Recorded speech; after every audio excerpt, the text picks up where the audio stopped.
president has long called for a legislative repeal of the so-called Defense of Marriage Act. He is proud to support the Respect for Marriage Act, introduced by Senator Feinstein and Congressman Nadler, which would take Doma off the books once and for all. This legislation would uphold the principle that the federal government should not deny gay and lesbian couples the same rights and legal protections as straight couples. That was the Obama administration continuing to evolve on the issue of marriage equality.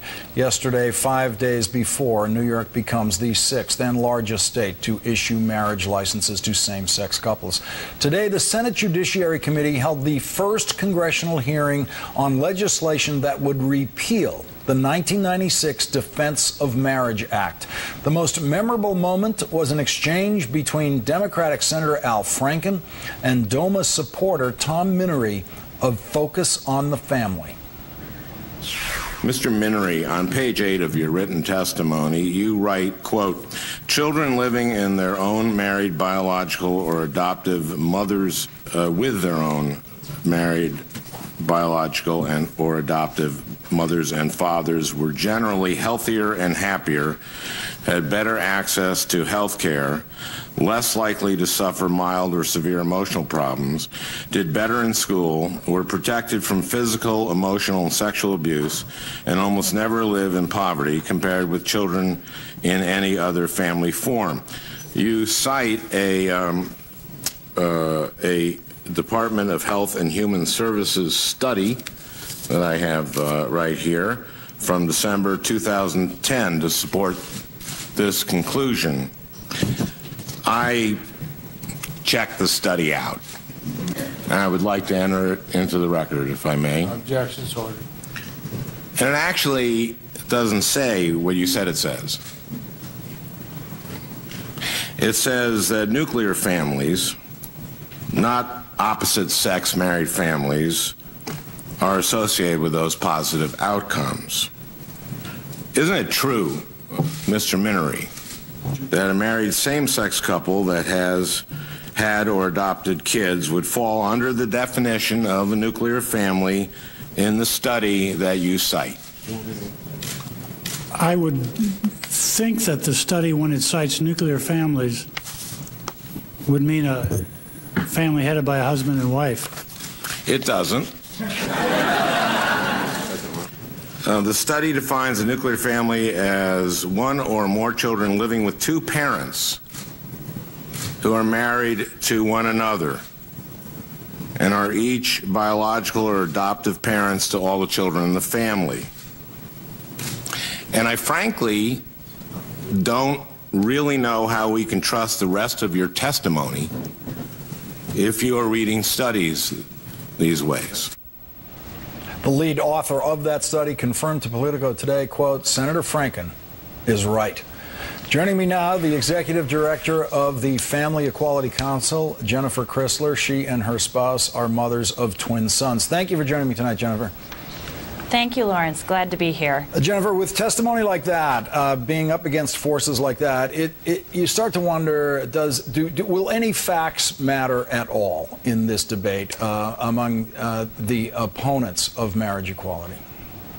You know, I think the good news is what's going to matter in this debate is that there are millions of loving same-sex couples raising kids like my spouse and I are, and worried about all the things that go into parenting, like hugs and homework and bedtime and bath time. And that reality has penetrated the American public.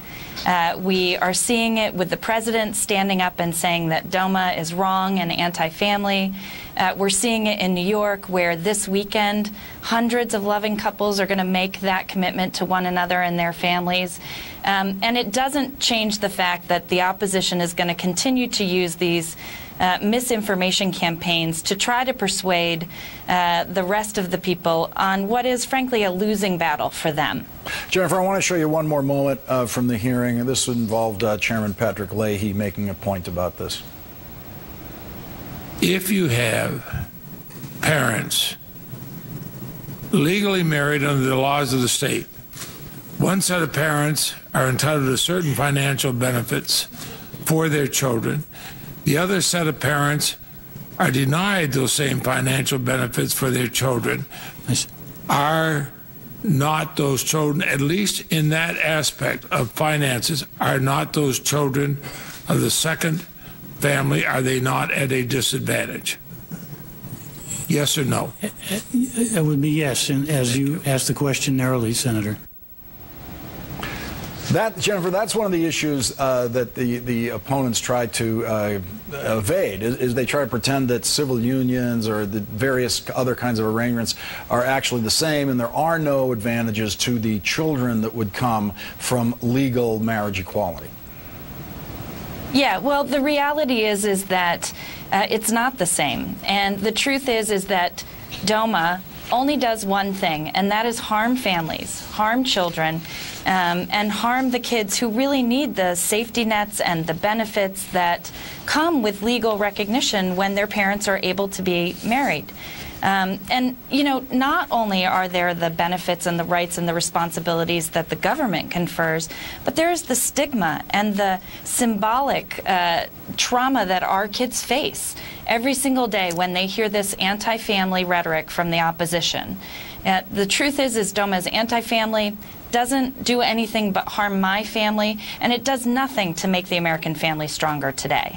Jennifer, tell us how you address or deal with your sense of the stigma that children might be picking up within your own family.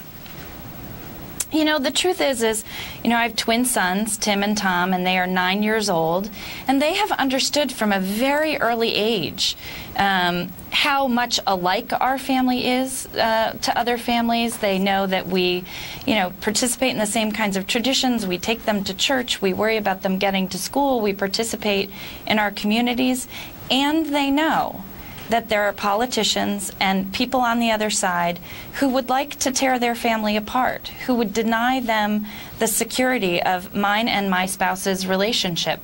And it is a very real fear and concern that they grapple with, and we have to reassure them all the time, you know, that our family is strong, that we share the same love and commitment that other families do, and that, in fact, the American public is changing, and the president has said clearly that this is a bad law, and that Congress today is showing the American public the truth about our families. Executive Director of the Family Equality Council, Jennifer Chrisler, thank you very much for sharing your story with us tonight. Thank you.